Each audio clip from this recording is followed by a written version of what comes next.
आज मैं क्लास 6 का chapter number 7 motion and measurement of distance के कुछ नोट्स प्रोवाइड कर रही हूँ एंड इनको एक्सप्लेन भी कर रही हूँ। ठीक है, तो फर्स्टली अगर हम इस चैप्टर में बात करें, हम सबसे पहले ट्रांसपोर्ट की बात करेंगे। जस्ट बिकॉज ऑफ अगर मैं मोशन की बात करूँगी, मोशन का मीन्स क्या होता है कि हम किसी भी डिस्टेंस को कवर कर रहे हैं। ठीक है, तो उसके लिए ऑब्वियसली बात है हम किसी चीज़ का यूज़ कर रहे होंगे, तो सबसे पहले हम ट्रांसपोर्ट की बात करेंगे। ओके, तो फर्स्टली अगर मैं बात करूँ, इन Asian time man used to move only foot and carry goods either on his back or on the back of some animals। ठीक है, अगर मैं बहुत प्राचीन समय की बात करूं तो जो मनुष्य होता था उसे अगर एक प्लेस से दूसरे प्लेस में जाना है, उस टाइम पे तो देखो कोई भी गाड़ी वगैरह नहीं होती थी, तो अपने पैरों के माध्यम से ही एक स्थान से दूसरे स्थान में जाता था।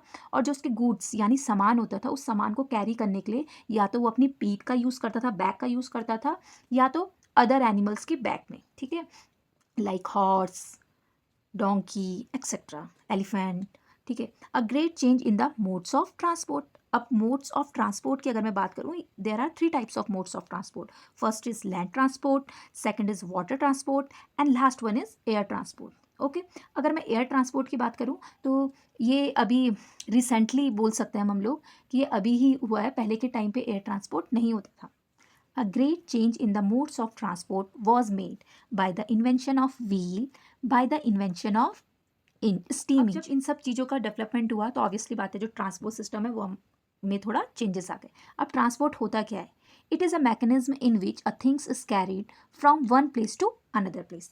इन अ सिंपल लैंग्वेज ट्रांसपोर्ट आप बोल सकते हो एक इस तरीके का वे है जिसमें हम कोई भी चीज़ एक प्लेस से दूसरे प्लेस में आसानी से लेके जा सकते हैं, और ट्रांसपोर्ट के जरिए हमारी टाइम भी हमारा सेफ हो जाता है। इन द अर्लियर टाइम्स, ठीक है, पहले के समय में land transport was done using animals और ह्यूमन बैग। ठीक है, पहले के टाइम पे जो लैंड ट्रांसपोर्ट होता था उसको कवर किया जाता था एनिमल्स या ह्यूमन बैग्स के बैक में यानी पीठ में। ये अभी मैंने आपको आगे भी बताया था। ओके, वाइल वाटर ट्रांसपोर्ट की अगर मैं बात करूँ, ये डन होता था आपको हॉलो वुडन ब्लॉक्स। ठीक है, दैट्स मीन हॉलो मीन्स क्या होता है? खोखला। ठीक है, तो खोखले वुडन के गट्ठर में ऐसे बंद करके, या तो हम बोल सकते हैं simple wooden boats, simple wooden boats बनाई जाती थी, नाव बनाई जाती। अब अगर हम बात करें बस, train, car, airplane, jet, steam and motor boats की, तो ये आपका 19th एंड 20th सेंचुरीज में इसका डेवलपमेंट हुआ था। ओके, नाउ अब जब हम वन प्लेस से अनदर प्लेस में हमने मूव किया तो उसके बीच में कुछ दूरी आई होगी, डिस्टेंस आई होगी, तो अब हम डिस्टेंस के बारे में बात करते हैं। डिस्टेंस होता क्या है? It is a length of the space between 2 points और between 2 place is called distance. Like simple अगर मैं बात करूँ, लाइक मैं यहाँ पे हूँ और मुझे यहाँ जाना है। ठीक है, मैं यहाँ पे हूँ और मुझे यहाँ जाना है, तो इस बीच में ये जो जाने पे मुझे जो टाइम लगा है, कुछ डिस्टेंस ही तो रहा होगा, तभी तो मुझे टाइम लगा। ठीक है, तो सिंपल हम बोल सकते हैं डिस्टेंस क्या होता है? एक ऐसी लेंथ होती है, एक ऐसी लंबाई होती है किसी स्पेस की जिसमें 2 पॉइंट्स होते हैं। ठीक है, आप अपने स्कूल का ही ले लीजिए। ठीक है, कि आप अपने घर से अपने स्कूल जा रहे हैं तो वहाँ तक पहुँचने में आपको टाइम लगता है ना, किसी को 10 मिनट, किसी को 15 मिनट, या किसी को और ज़्यादा टाइम। तो ऑब्वियसली बात है कुछ दूरी में आपका स्कूल होगा तो इसलिए आपको समय लग रहा है। जैसे यहाँ पे एग्जाम्पल की बात कर रहे हैं कि if the 2 points are closed. ठीक है, if the 2 points are closed, that's mean एक यहाँ पे पॉइंट है और एक यहाँ पे पॉइंट है, ये थोड़ा क्लोज्ड है। ठीक है, distance between them will be small, तो ये थोड़ा ही तो डिस्टेंस है। ठीक है, otherwise if 2 points are far off, अब जैसे अगर 2 पॉइंट्स, एक यहाँ पे है और एक यहाँ पे, यहाँ से यहाँ तक की मुझे दूरी अगर कंप्लीट करनी है तो ये बहुत लार्ज होगा, इसकी लेंथ क्या होगी? लार्ज होगी, दैट इज़ अ डिस्टेंस। अब यहाँ पे लेंथ की बात आई थी, just because it is a length of the space, किसी स्थान या किसी जगह की लेंथ के लिए यूज़ किया गया। तो अब लेंथ क्या होता है? Okay, now length tell us how long an object is. Length बताता है कि कोई भी स्पेस, कोई भी चीज़ कितनी लंबी है। We see that measurement means the comparison of an unknown quantity with some known quantity. This is known fixed quantity that is called unit. The result of a measurement is expressed in 2 parts. One part is a number, the other parts is the unit of the measurement. Okay. Now for example अगर मैं बात करती हूँ, the length of the room is found to be 12 lengths of your foot. Then 12 is the number and foot length is the unit selected for the measurement. Okay. Now अगर मैं example की बात करती हूँ, मैंने आपको बोला कि आपको अपने रूम की लेंथ बतानी है, ठीक है। अब आपने अपने फुट के थ्रू, अपने पैरों के थ्रू उसको नापा और आपने बोला कि 12 लेंथ है, यानी कि मेरे पैर जो मैंने उससे मापा है वो 12 पैर जब मैं चला तो उतनी वो लेंथ है।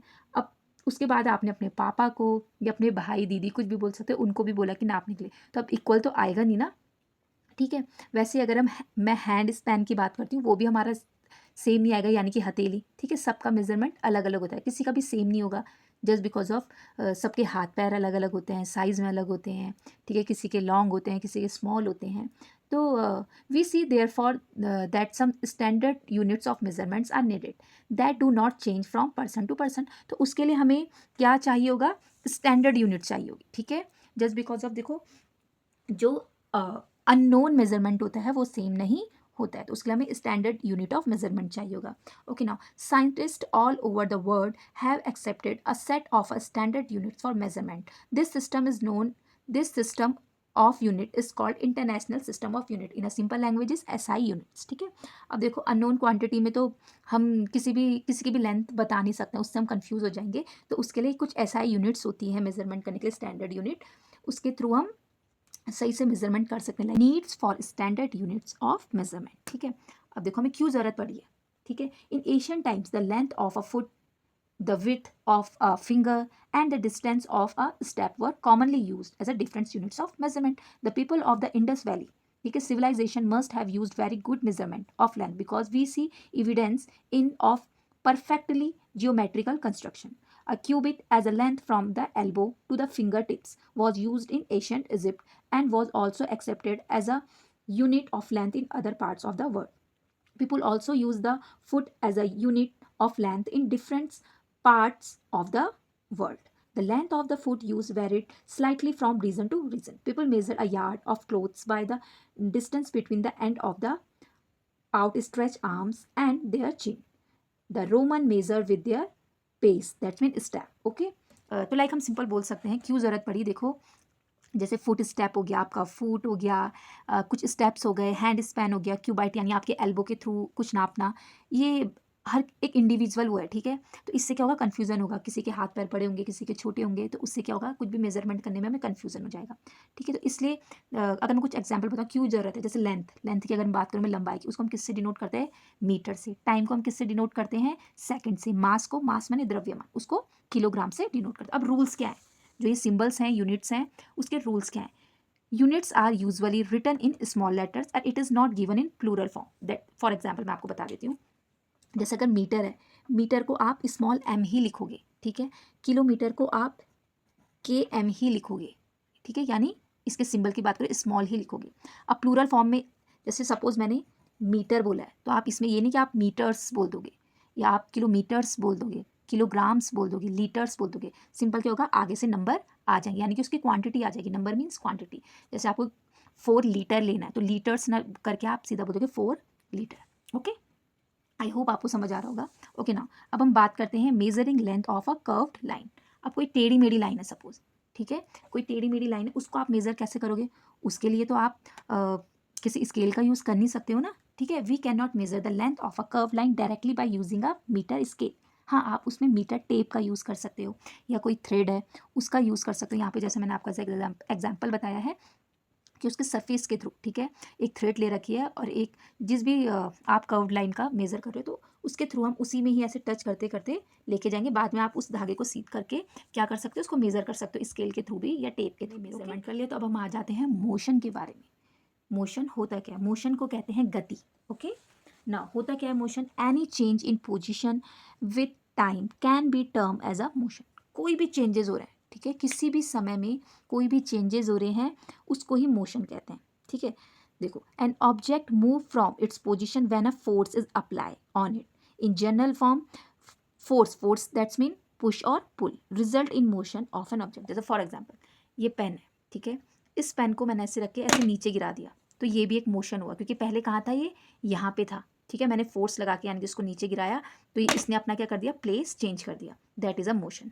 टाइप्स ऑफ मोशन की बात कर लेते हैं कि टाइप्स ऑफ मोशन होता क्या है, ठीक है। रेक्टिलाइनर मोशन, रेक्टिलाइनर मोशन क्या होता है, motion where object move along a straight line में। जैसे आपने मार्च पास्ट देखा होगा ना, जो सोल्जर्स होते हैं वो अपना एकदम सीट चलते हैं, लाइक एकदम सीध चलेंगे, अगर मूव भी करेंगे तो फिर एकदम सीध चलेंगे, ठीक है, यानी स्ट्रेट लाइन में चलना। उसके बाद हम बात करते हैं सर्कुलर मोशन की, ठीक है। सर्कुलर मोशन क्या होता है? Motion where object move along a circular path, ठीक है, यानी कि एक सर्कुलर पाथ में जब क्या होता है, मोशन होता है। फॉर एग्जाम्पल मैंने यहाँ पे एक खूंटी बांधी हुई है और यहाँ पे मैंने एक बैल बांध दी, ठीक है। अब जो बैल है वो कैसे चलेगी? ऐसे ही तो चलेगी सीध सर्कुलर मोशन में, ठीक है। या आप एग्जाम्पल ले सकते हो फैन का, सीलिंग फैन, ठीक है। सीलिंग फैन भी तो ऐसे सीध गोल गोल चलता रहता है, ठीक है। अब उसके बाद बात करते हैं रोटेशनल मोशन, ठीक है। रोटेशनल मोशन क्या होता है? A types of circular motion where object spin on its own axis, यानी कि कोई ऑब्जेक्ट है और वही घूमेगा, ऑब्जेक्ट ही घूमने लग जाएगा चारों तरफ। देखो सर्कुलर रोटेशन एक जैसा है, बस इसमें क्या है, वो ऑब्जेक्ट चारों तरफ घूमेगा, यहाँ पे क्या है कि जो ऑब्जेक्ट है वही घूमेगा। अर्थ की बात कर लेते हैं, जो अर्थ है वो अपने एक्सिस में रोटेशन करती है, ठीक है, इसीलिए तो दिन रात होती है। पीरियोडिक मोशन की अब बात करते हैं, motion where the object repeat its motion after a fixed interval of time. Example इसका मैं ले लेते हैं, जैसे पीरियोडिक मोशन में a branch of a tree moving to and fro, motion of a child on a swing, string of a guitar और the membrane of drum being played are all example of periodic motions, ठीक है। Okay ना, जैसे suppose हम लोग झूला खेलते हैं ना, तो आपने देखा होगा झूले में पहले हम आगे जाते हैं, पीछे जाते हैं, फिर एक टाइम पे क्या होता है, धीरे धीरे हम रुक जाते हैं और अपनी ही पोजीशन में आ जाते हैं, उसको पीरियोडिक मोशन कहते हैं। हमने इसमें क्या क्या पढ़ा? Now first is different modes of transports are used to go from one place to another place. In ancient time, people used length of a foot, the width of a finger, and the distance of a steps as a unit of measurement. This caused confusion and a need to develop a uniform system. That's mean SI units. Okay, now we use international systems of units. That is SI unit. This is accepted all over the world. Meter is the unit of length. It is a SI unit. Okay, motion in a straight line is called rectilinear motion. In circular motion की अगर हम बात करें, an object moves such that its distance from a fixed point remain the same. Motion that repeat itself after some periods of time, that is called periodic motion.